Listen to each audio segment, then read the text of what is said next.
Welcome to news local. గత నెల council సమావేశంలో కోఆప్షన్ సభ్యులుగా ఏకగ్రీవంగా ఎన్నికైన షేక్ ఇబ్రహీం బుధవారం జరిగిన కౌన్సిల్ సమావేశంలో బాధ్యతలు స్వీకరించారు. సిసి దంటు శ్రీనివాస్ ఆయనతో ప్రమాణ స్వీకారం చేయించారు. అనంతరం రాష్ట్ర అంచనాల committee chairman Mandapeta MLA Vegulla Jogeswararao, municipal chairman Pativada Nooka Durgarani, cooption సభ్యులు రెడ్డి రాధాకృష్ణ, వైస్ చైర్మన్లు, టీడీపీ, వైసీపీ కౌన్సిలర్లు ఆయన్ను పూలదండలు, దుస్సాలువాలతో ఘనంగా సత్కరించారు. అలాగే మాజీ municipal chairman Chundu Srivaraprakash, TDP ప్రముఖులు ఇబ్రహీంను ఘనంగా సత్కరించారు. భవిష్యత్తులో మరిన్ని ఉన్నత పదవులు అధిరోహించాలని ఆకాంక్షించారు. ఈ కార్యక్రమంలో టీడీపీ నాయకులు, కార్యకర్తలు, మైనార్టీ నాయకులు, ఇబ్రహీం మిత్రులు, కుటుంబ సభ్యులు పాల్గొన్నారు. ఈరోజు వాస్తవ సభ్యులుగా ప్రమాణ స్వీకారం చేశాను.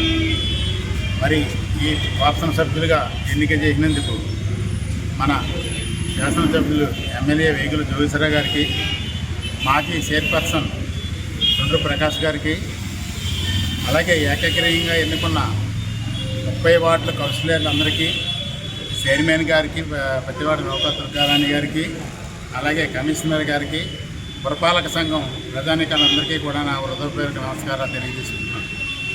ఎందుకంటే పార్టీలో కష్టపడి పనిచేసిన వారిని గుర్తిస్తుందని పార్టీ ఉదాహరణ నేనే. ఎందుకంటే నేను తెలుగుదేశం పార్టీలో నాకు ఓటు హక్కు వచ్చిన కాడికి కూడా నేను తెలుగుదేశానికే ఓటు వేసుకుంటూ వచ్చాను. అంత నాకు తెలుగుదేశం అంటే అంత అభిమానం. ఆ అభిమానం నన్ను ఆ పార్టీ కూడా గుర్తించింది. గతంలో మార్కెట్ కమిటీ డైరెక్టర్గా చేశాను. తర్వాత మండపేట మైనార్టీ సెల్ ప్రెసిడెంట్గా కూడా చేశాను. అలాగే అమలాపురం పార్లమెంటు ప్రధాన కార్యదర్శిగా కూడా చేశాను. అలాగే ఎమ్మెల్యే గారు గుర్తించి నాకు కౌన్సిలర్గా కూడా అవకాశం ఇవ్వడం జరిగింది. కానీ కొద్దిపాటి ఓట్ల తేడాతో ఓడిపోవడం జరిగింది. అప్పుడు నేను కౌన్సిల్కి రాలేకపోయాను. మళ్ళీ ఈరోజు ఈ అవకాశం, నన్ను కౌన్సిల్లోకి రప్పించే అవకాశం ఎమ్మెల్యే గారు కలగజేసినందుకు ఆయనకి మా కమ్యూనిటీ తరఫున, ఎందుకంటే నేను నామినేషన్ వేసినప్పుడు ఎవరు కూడా నాకు వ్యతిరేకంగా మాట్లాడలేదు. అందరూ కూడా సపోర్ట్ చేసి ఏకగ్రీవంగా నన్ను ఆమోదించి ఈ కౌన్సిల్లోకి వచ్చే అవకాశం కల్పించిన నా తోటి సోదరులు ముస్లింలందరికీ కూడా మరొకసారి కృతజ్ఞతలు తెలుపుకుంటున్నాను. చాలా సంతోషం. తెలుగుదేశం పార్టీలో కష్టపడే కార్యకర్తలకి గుర్తింపు ఉంటుంది అనటానికి షేక్ ఇబ్రహీం గారు కోఆప్షన్ సభ్యులుగా నియామకం మీద దానికి ఉదాహరణ.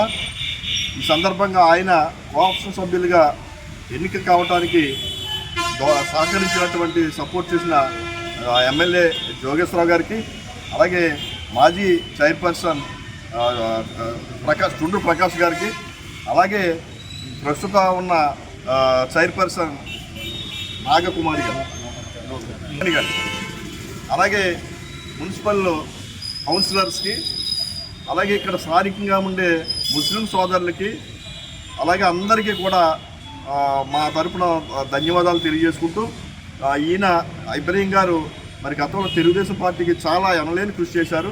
ప్రస్తుతం కోనసీమ జిల్లాకి తెలుగుదేశం పార్టీ మైనార్టీ సెల్ ప్రధాన కార్యదర్శిగా ఉన్నారు. అలాగే వీరు అనేక సేవా కార్యక్రమాల్లో వారి యొక్క కృషి అభినందనీయం. వారికి మరిన్ని ఉన్నతమైన పదవులు రావాలని కోరుకుంటూ, అలాగే రాష్ట్రంలోని ఇలాగే కష్టపడి పనిచేసే ఇబ్రహీం గారు లాంటి వ్యక్తికి ఈయన ఒక స్ఫూర్తిగా నిలిచి వారు గట్టిగా పనిచేయటానికి కూడా అవకాశం కల్పించినట్టుగా నేను భావిస్తూ ఉన్నాను. ఆ రకంగా కూడా ఇబ్రహీం గారికి నేను అభినందనలు తెలియజేసుకుంటూ, ఇక్కడ స్థానికంగా ఉండే ముస్లిం సోదరులకి మరీ నా యొక్క కృతజ్ఞతలు తెలియజేసుకుంటున్నాను.